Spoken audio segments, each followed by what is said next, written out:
Hello guys, welcome to the expansion of a to the power x, where a is the sum number.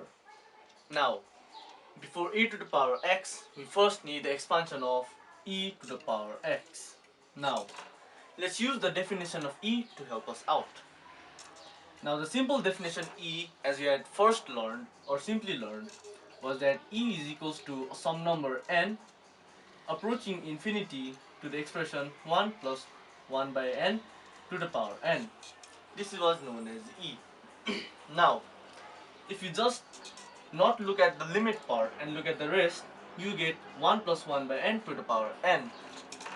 This is a binomial expression in the form of a plus b to the power n.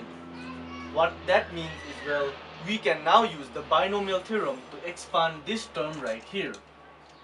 So 1 plus 1 by n to the power n, this is our e, and we need e to the power x, so we raise that to the power x, this whole thing. But here the power simply multiply due to the indices law, so we can simply write it as 1 plus 1 by n to the power nx. Now let's first find the expansion of a plus b to the power n. So this is a plus b to the power n, c n comma 0, a to the power n, b to the power 0, plus c n comma 1, a to the power n minus 1, b to the power 1, plus c n comma 2, a to the power n minus 2, b square, so on till c n comma n, a to the power n minus n, b to the power n. So a to the power n minus n is simply a to the power 0. Now here we have an expression of 1 plus something to the power of something. So let's find that. Is to 1 plus b to the power k. We want to use different numbers right here. So this will simply be cn comma 0, and all of these a's right here are replaced by 1, and the power is replaced by k. So this is c k comma 0 b to the power 0 plus c k comma 1 b to the power 1 plus c k comma 2 b to the power 2, or b square, so on and so on. Now what we'll do is we'll find 1 plus 1 by n to the power nx. But before that, what we can do is we can actually put in the value of the combinations right here. So this k comma 0 represents k factorial, k minus 0 factorial, z into 0 factorial. Now this is simply 1, and 1 into b to the power 0 is 1, so we get 1 plus k comma 1. So wherever there's 0, we replace by 1, this by 1 as well. Now we can rewrite k factorial as k into k minus 1 factorial. These two cancels, giving k by 1 factorial, which is just k, which is k into b. Plus, again we have 2, so this becomes 2, this also becomes 2, and again we can expand this as k minus 1 into k minus 2 factorial. Factorials, they cross out, cancel each other, leaving us with this b square.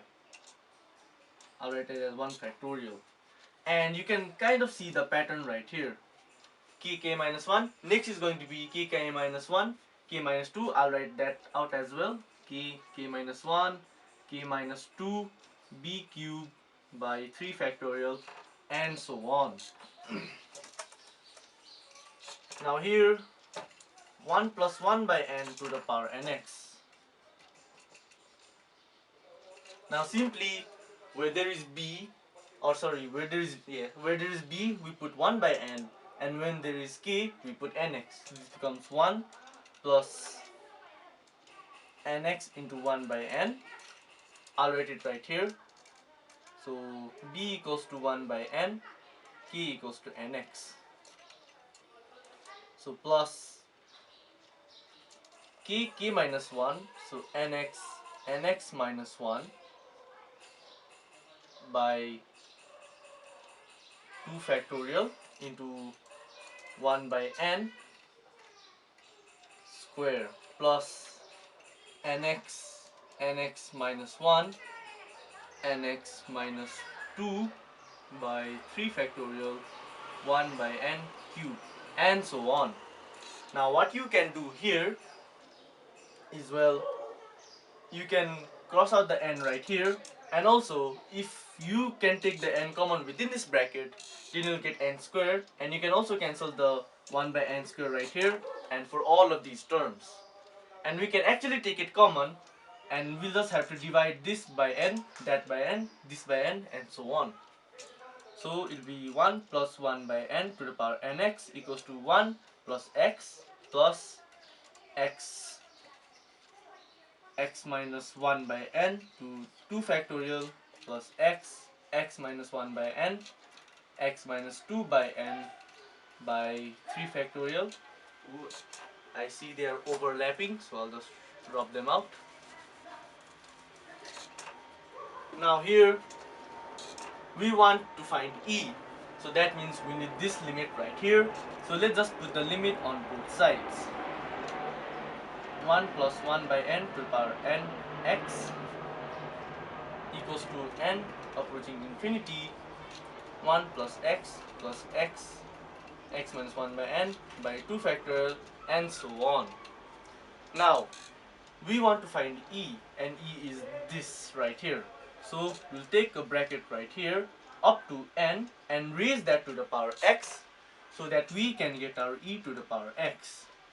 This becomes 1 plus x, since there are no n terms, they're just constant, plus when n reaches infinity, this becomes 0, so it becomes x into x, which is x squared by 2 factorial, and so on for other terms as well.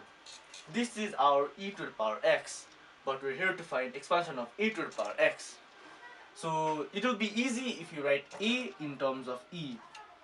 So it will be e to the power some power, let's say m right here. So that means that m is equals to ln a. Because if you log natural on both sides, this becomes ln a equals to ln e to the power m, which just means we just get m back.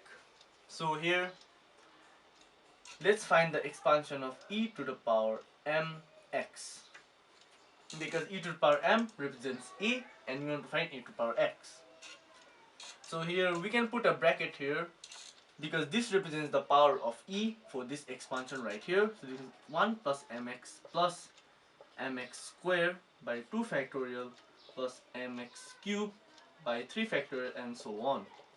So finally we can write this as a to the power x equals to 1 plus x into ln a plus x squared into ln a squared. In fact, I'll just write it in a bracket like this, by 2 factorial plus x ln a cubed by 3 factorial, and so on. So this is a required expansion for e to the power x. And if you put e here, the ln and e will cancel, giving us this back. So this is verified. If you learn something new, please like and subscribe. Thank you.